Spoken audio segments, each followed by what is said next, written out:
displaced from Peć, began to associate their orthodoxy ever more with Russia. The next significant milestone in this short review of Montenegrin history is the expansion of Montenegro to include the Brda area, or the highlands, which happened in 1796, when, following important battles against the Ottomans, Montenegro acquired additional territory, mountainous territory, to the northeast of Cetinje, inhabited by people who differed from those of old Montenegro, and who in the course of the next half-century frequently rebelled against the Vladika's attempts to exert some kind of central authority over the fractious tribes. Subsequent expansions in 1820, 1858, 1878, and 1912, when part of the Sanjak region was incorporated into Montenegro after the Balkan Wars, meant that Montenegro more than doubled its territory. But in doing so, it encompassed populations, many of them who were unconsenting Montenegrins and Albanians, who not only didn't recognize the allegiances of old Montenegro, but who looked elsewhere, to Istanbul or to the Albanian center of Prizren, for political and spiritual leadership.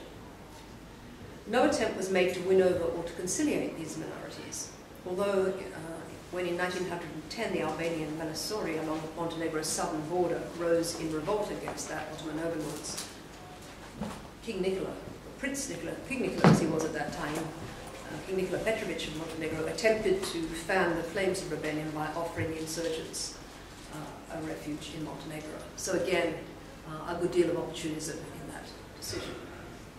Most of the time, the needs of the incorporated peoples were ignored and suppressed. A crucial but an ambivalent part in the construction of the identity of the identity puzzle that makes up Montenegrin nationhood, Montenegrin identity, was played by Montenegro's most famous ruler and poet, Peter Petrović Njegoš, who succeeded his uncle Peter I in 1838. So while Peter I had nurtured dreams of Montenegrin hegemony, Njegoš's political agenda was appreciably different. On the one hand, he considered his predecessor's policy of Montenegrin state building, creating new executive organs of government and introducing first taxes. On the other, he was in touch with Ilija Garašanin, the dominant figure in mid-19th century Serbia and the originator of the Greater Serbian Project. In essence, Garašanin's program envisaged the construction of a large South Slav state, taking as its core the Greater Serbian medieval empire. And so while Garašanin and Njegoš seemingly saw eye to eye, the success of Garašanin's expansionist and hegemonic project would ultimately imply Serbian dominance at the expense of Montenegro. At the time, this scarcely mattered because both Montenegro and Serbia in 1838 were individual entities separated from one another by the Ottoman ruled Sanjak. So Serbs and Montenegrins at this time could seemingly subscribe to this ideology while still continuing to see themselves as the closest of brothers. In 1878, after the Congress of Berlin, which resolved the so-called Eastern question, Montenegro achieved full independence from the Ottoman Empire, along with Serbia and Romania, and Montenegro gaining both the important town of Nikšić in North Herzegovina to the north and the former Ottoman stronghold of Podgorica to the south. The archaeologist Arthur Evans has left us with a moving picture of the Muslims as they were driven out of Nikšić. But many of the Albanians remained where they were and today continue to constitute a majority in the district of Malaysia to the northwest of Skadar Lake, Skadar Lake, about 10 miles from Podgorica. Well, the Congress of Berlin marked a watershed in Montenegro's fortunes, the culmination of a centuries-long struggle against the Ottomans. As a result, Montenegro gained a degree of prominence on the international stage, aided by accolades from the British Prime Minister, William Gladstone, and celebrated as the rough rock throne of freedom by the poet Alfred Lord Tennyson in his poem Montenegro. Well, predictably, Montenegro's new prominence did not endear the country or her autocratic ruler, Prince, later King Nicola, to the Obrenović rulers of Serbia. They grew suspicious of Nicola's ambition to play a larger role on the Balkan stage. Moreover, although Montenegro had in 1880 gained an outlet to the sea, a 45-kilometre long strip of territory stretching from Bar to the Albanian-inhabited town of Ulce, it was still constrained very much by poverty and land hunger, something that had motivated a tradition of raiding very much in Ottoman times, and which at this stage continued to force the migration of many Montenegrins, often to Neighbouring Serbia, or increasingly to North America. One possibility, rather unrealistically entertained by Nikola Petrovic, was to deal with this problem of land hunger, was the expansion into Herzegovina, an ambition that was conclusively thwarted by Austria-Hungary's annexation of Bosnia-Herzegovina in 1908. And when this happened, Nikola's ambitions then focused southwards into Albanian-inhabited territory as against previously focusing particularly on expansion into Herzegovina. Well, this disappointment of the annexation in 1908 couldn't really have come at a worse time for Prince Nikola, who was beginning at this stage to experience serious political unrest as a result of the growth of an opposition movement in Montenegro, whose goals had become nothing less but the overthrow of the Petrovic dynasty and Montenegro's unification with Serbia. Hoping to deflect some of the force of this movement, in 1905, Nikola very reluctantly acceded to demands for the first constitution for Montenegro and to an assembly which, despite the prince's attempt to retain control, by 1906 contained a majority of members who based their program on the Radical Party in Belgrade. Renaming this assembly the Serb Skupština in Montenegro, this opposition group took advantage of the new degree of press freedom which had been permitted under the 1905 constitution to launch a newspaper critical of Prince Nikola. And in a parallel move, Montenegrin students in Belgrade issued a pamphlet which took an intensely pro-Serbian line.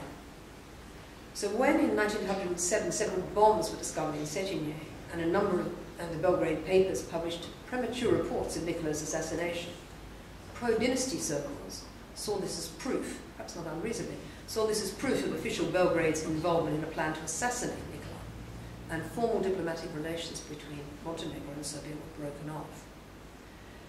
How this affected the identity issue, one can easily begin to imagine. As Ivo Banac has put it, after this period, it could no longer be assumed that a good Montenegrin was the best of Serbs. Or even frankly, an acceptable Serb. And Nikola's second son put it more bluntly when he said at the time, "Montenegrins are not Serbians, neither cowards nor traitors nor regicides." That was a reference to the defenestration of Alexander and Dragiša Obrenović, which occurred in 1905 in Serbia. And Nikola's son Mirko continued, "We do not want to have anything to do with Serbia."